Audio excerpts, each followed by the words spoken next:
So, for those of you who don't know, Amanda Seals left the reel. If you're new to my channel, please click subscribe and click the bell button so you'll be the first to know when I upload. This isn't going to be a high quality editing video, just me spilling out my thoughts.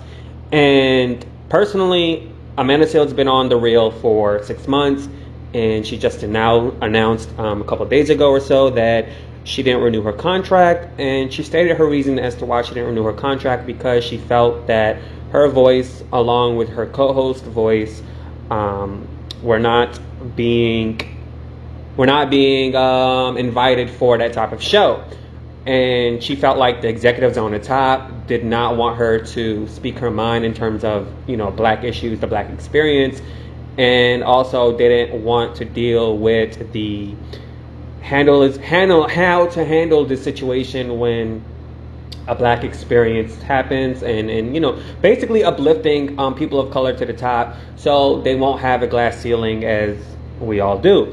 And personally, it's not a good thing when you feel like you don't belong somewhere. And I'm speaking of experience, specifically today. If you looked at my stories page and on my community page and on my Twitter feed, I talked about me being racially profiled by my neighbor today. Like, long story short, I'm like walking around like back and forth from my neighbor. I'm pacing around on the phone talking to a mobile mechanic, and then a guy just so happens to walk out his door and look at me, and I'm thinking, okay, maybe he's friendly, maybe he's trying to say hello. So I wave at him, and then he tells me, I've been watching you on camera for an hour walking around. What are you doing here? I said, sir, I live here. I was like, you know what? I don't owe you an explanation. Sadly, the beginning of the conversation wasn't on video, but I've got the last like 20 seconds of it on video.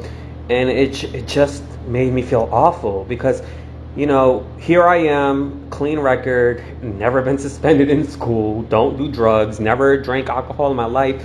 Here I am being racially profiled by a white man because historically how United States of America really was built upon, and how he was raised, with a disease in his brain.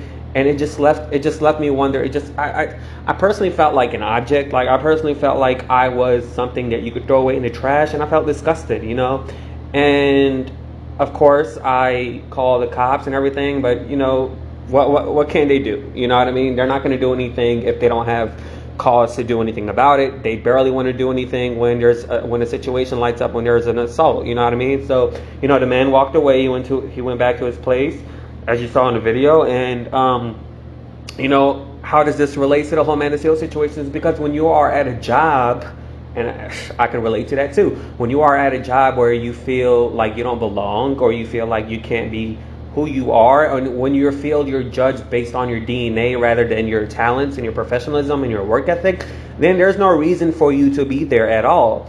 And by Amanda Seales being 38 years old, she's been in the game for 2 decades. And like she stated in a video with her friend, she said that, now she can live life where she can choose what project she wanted to work on without having to play the rules of the game. Like, she got money, she's got credibility, and she's got coins, as they say. And it's like, she don't need to work for somebody now just to pay the bills. Now, she's successful enough to choose who she wants to assign herself to.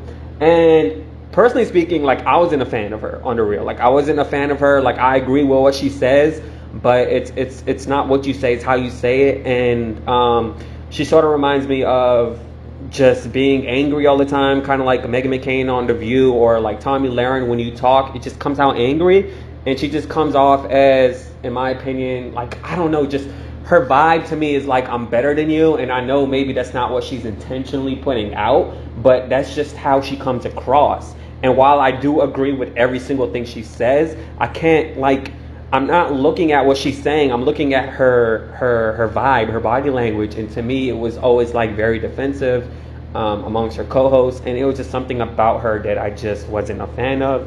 And I wish her luck. I wish her the best. And personally speaking, I have high respects for her because that job is essentially for an hour a day, and then what you prep before the show, and that's a good money right there. She's probably making, I don't know how much they gave her, 1 million maybe a year or something, like a contract like that.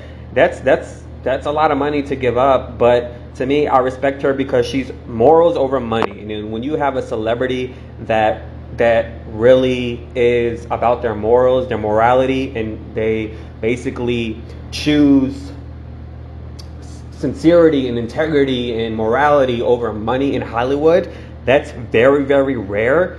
And in my opinion, like as she gets more famous and more into the spotlight, I'm kind of worried about her because Hollywood will eat you up. Hollywood is full of people who's about the money, who is about clout, who is about just being wrong and basically selling out their soul and stuff like that. And she's not like that. So I'm praying for her, and I'm hopefully she will continue on with her career and be the best woman she can be and be successful, because Hollywood ain't no joke. Like it's like you're competing against the lions, you know what I mean? So I appreciate her hustle, and I wish her well, and I would appreciate if you're new to my channel that you would subscribe and click the bell button, and I'll talk to you guys later. Deuces! Yeah!